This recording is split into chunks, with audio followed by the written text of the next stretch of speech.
Hi there. Well, it's been a little while, so I thought I would come on really quickly and just give you a bit of an update on what's been going on in my life because so much has been going on. Now, firstly, I'm in a temporary office. We've started to renovate our home, and I think you might be able to hear hubby in the room next door doing his little bits and pieces. But this is just going to be a little hello vlog, blog, just to say hi and fill you in a little bit. So as you know, it's been a big year, a couple of years with my parents, and my dad passed away last August and my mum passed away 2 months ago. And I thought it was going to be easy because they were both in such a bad way, particularly my mum in the end. She really suffered in the end, and it was so hard to watch her physically suffer, and with the dementia, even though sometimes she was so present, other times she really was not there. Yeah, it was definitely not my mama. So, I thought that the pain and suffering of watching them and their demise was going to be, was so bad that when they passed, it would be easier. And, there was interestingly with mum for about 24 hours, 48 hours, there was an instant relief. And then the busyness of the funeral, and then coming back to normal with life. I knew it would hit me, but I didn't really believe it was going to hit me as hard as it has. And it's been a really interesting process. I'm kind of observing from above. Tanya, the therapist, Tanya, the life coach and life strategist, watching Tanya, the grieving daughter. And it's been a really interesting process for me, and it has taken me by surprise. I've really got to be honest. But then when I look back, I go, well, I'm not surprised it's hitting you the way it is. So, sorry, now the cat's in the background meowing. May have to let him in. And one of the hardest things for me is to allow myself to just stop and be and do nothing. That's actually been really tough. And it's not that I want to run and run from feelings or run from the grief or run from the emptiness. I didn't realize how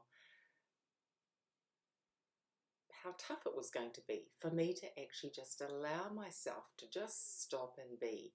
You don't need to achieve. You don't need to do anything. There's going to be plenty of time for that.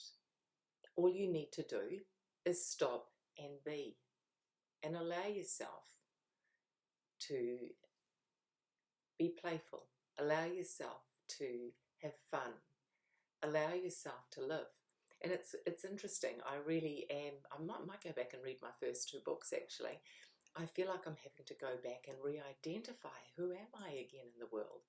Because, once upon a time I was widowed and I had to re-identify who I was. And I'm now, I was the daughter. I was the daughter and the carer. And I'm having to go through, and who am I in the world, and what's my purpose now? What's the greater purpose? And so much is happening, but it's so similar in a way to what I had to go through 17 years ago when Phil passed away. So isn't it interesting how life prepares you for everything that you have to go through? And yeah, it's very different this time around, and life is different for me. I'm older and, of course, so much more knowledgeable about life and who I am compared to what I was 17 years ago. But it's really interesting to see and be open and say, yeah, this has been tough. And I have days where I feel really great and energized and purposeful, and then some days I'm a blubbering baby. And I just allow it. I just allow the pain, and I'm doing everything I know on what to do in order to move through it, and that's okay. So anyway, that's been me for this last 6 weeks, really. It's been 6 weeks since the busyness stopped after the funeral. And we've launched into, what started with painting a roof has gone into a full-blown painting, recarpeting, and doing a few other major things in the house. So we're busy doing that, and me trying to keep the cat out of the paint. So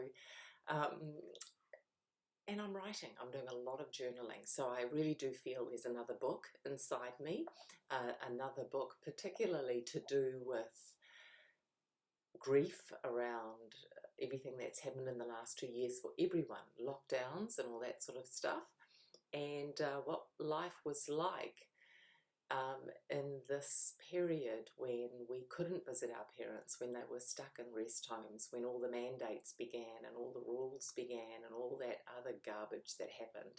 So I'm doing a lot of writing about that, and will really bear a lot about that, what that process was like, and watching what happened in amongst people and families and all that sort of stuff that, you know, there now needs to be a lot of healing. So it's been a really interesting process, and I'm really doing a lot of journaling by hand, which I find always the best way to do, and I feel there's another book in there. Slowly I'll start coaching more and more as well.